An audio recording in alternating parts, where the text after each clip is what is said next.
Hi, Brett. Thanks for being here this afternoon. We appreciate your time. Thank you, Amy. Could you just introduce yourself and give us a little brief reason why you're running for office? I'm Brett Strick. I'm a trustee in Georgetown currently. I'm running for supervisor against the current supervisor, Dale Moore.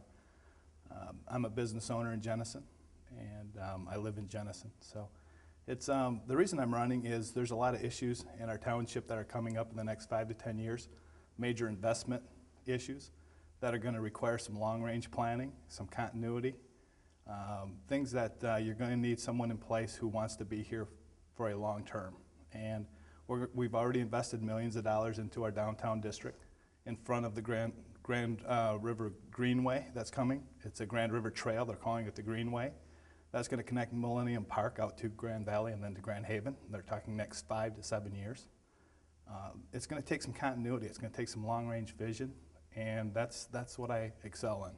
I'm a business owner, I'm used to making big investments and watching them pay off over time. And that's something that that's lacking in the board, and that's something I want to see improve. So, great. What do you think is the single key issue in this campaign? The key issue is, do people on the board or in the community know what's coming in the next 10 to 15 years in Jenison? And I say Jenison because most of the changes are going to happen in the business core district. As I mentioned, 15 to 20 years of planning has gone into that greenway. We've invested millions of dollars. Ottawa County has bought 300 acres of land in our township to prepare for it.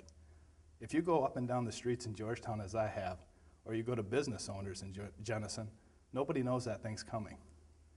What would have happened if Target would have been sold that by the administration of Georgetown? What if Dale Moore or Dan Carlton would have put together a comprehensive vision of the next 10 to 15 years and put that in front of them and said, this is coming, our demographics are the strongest in Ottawa County. We have 17% of the population, we have the highest median income, we have the highest home values, other than Blendon. We're growing at 17% rate during the census, the other ones are detracting. All this is coming in the next 10 to 15 years in Georgetown. Why aren't you staying? What if we would have did that 20 years ago with Kmart? You know, who's going to turn the lights out here when the last person leaves in the business district? And why are they leaving? We have the strongest demographics in Ottawa County, and we have businesses leaving. And I think that's the big issue. The big issue in our township is, why isn't the people of the township and the business owners, why aren't they as confident as they need to be?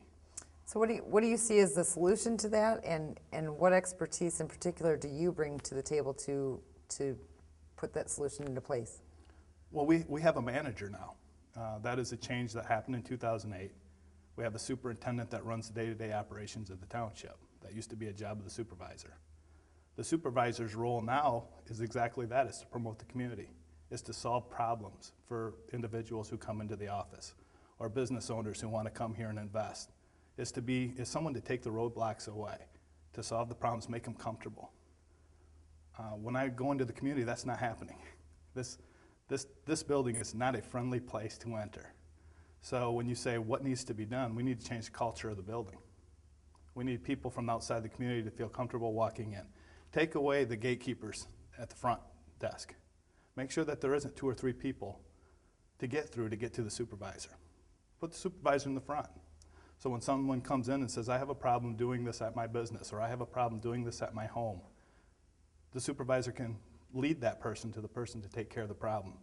Why not have yeses first and nos later? You know, we start with yeses, we don't start with nos. And most people in this community, business owners included, think nos come first.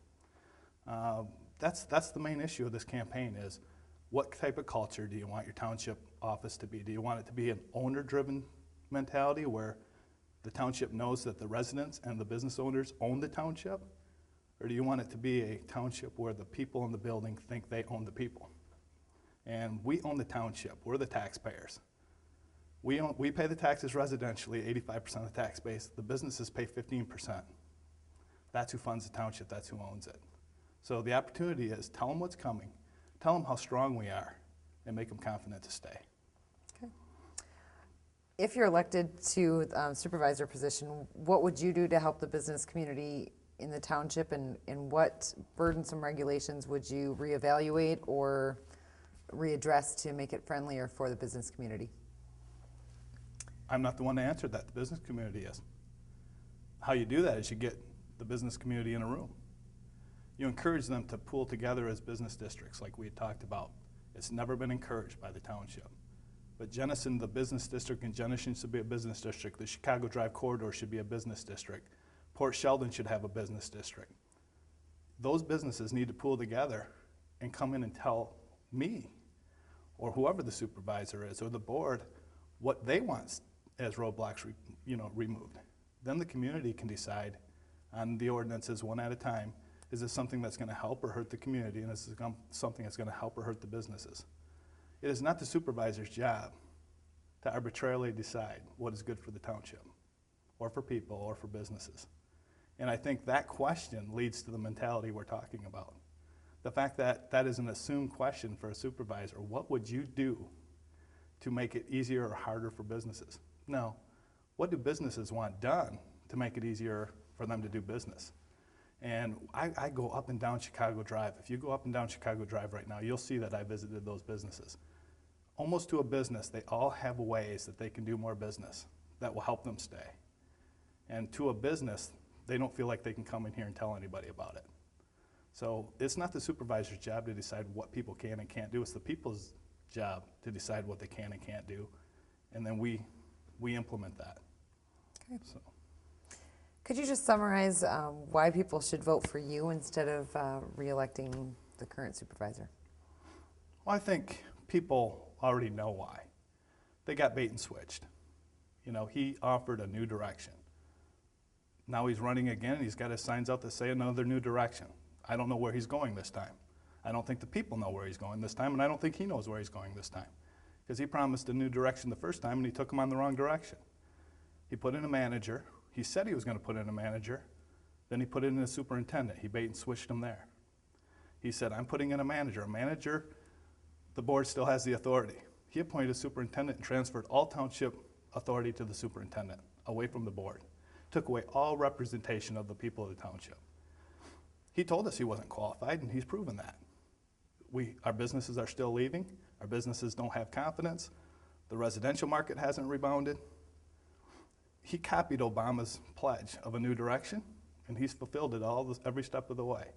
And I think people, if they just go back and look at the record, will know who to elect. I came in 2010 with 5,300 votes, 1,500 more than he got in a presidential election. I think people already know who they want to be the supervisor, and they don't want Dale Moore leading them in a different direction if he doesn't even know where he's going. Who wants to follow someone who doesn't know where they're going? I'm going to let the community tell me what direction they want to go, and if they want me to lead them there, they'll go there, and that's why they should elect me. Great.